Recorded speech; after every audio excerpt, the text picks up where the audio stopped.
arriver non pas à la fin de la cuisson de l'ensemble des plaques, mais bien de quelques plaques et que tu vas déjà sortir, c'est bien ça? Ouais, exactement. Et puis en même temps, je vais vraiment montrer la différence qu'il y a entre ceux qu'on va voir qui sont totalement cuits.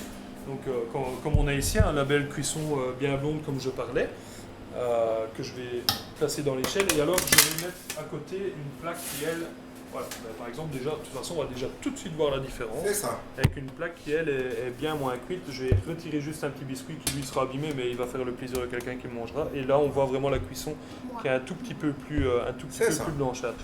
Là, ça c'est vraiment une cuisson qui est aussi très appréciée des gens un peu plus blonds comme ça. Donc là voilà, c'est vraiment le résultat flagrant. Voilà, on voit vraiment la différence et quelque part chaque produit a un côté un petit peu différent. Donc il faut vraiment pas rater le point de cuisson comme on dit. Voilà. Donc là tu ne sors pas toutes tes plaques, on va remettre certaines plaques. Ici, voilà. Quand on regarde, on est pratiquement bon. Voilà. Là on est encore bon. Ici plus je descends, plus ils sont blancs, mais là c'est encore une belle cuisson qu'on peut utiliser. Parce que ceux avant sont bien cuits, mais là on sait que le produit à l'intérieur est bien cuit, quoi.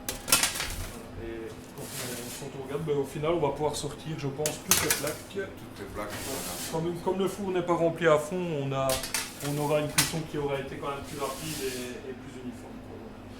Et alors ensuite on a nos petits alliés qui sont plus en rebut, quoi, comme on dit, ça. Et qui eux font le plaisir des gens qui viennent boire le café à la maison forcément, ou bien on les utilise aussi dans les glaces ou dans des préparations des gâteaux, dans les chocolats un peu pour Pâques ou des choses comme ça. Donc voilà, on sait réutiliser le produit, rien n'est perdu en fait. Ou les gâteaux Bernardin aussi.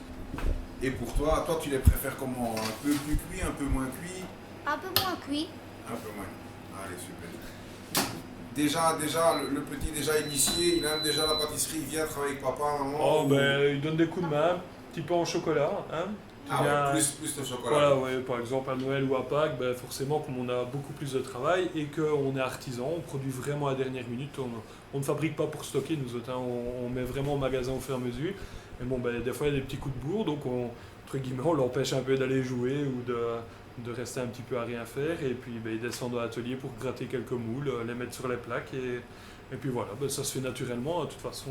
C'est ça la vie d'indépendant. Ah, la vie d'indépendant, et puis je pense que c'est dans toutes les familles où à un moment donné on initie les enfants à donner un coup de main pour leur apprendre aussi ce que c'est le courage et le travail, donc ça passe par nous autres le magasin forcément, quoi. Un partage des produits, un partage des valeurs aussi, c'est ça aussi qui fait la force de la maison de Florentville. Ouais, je pense.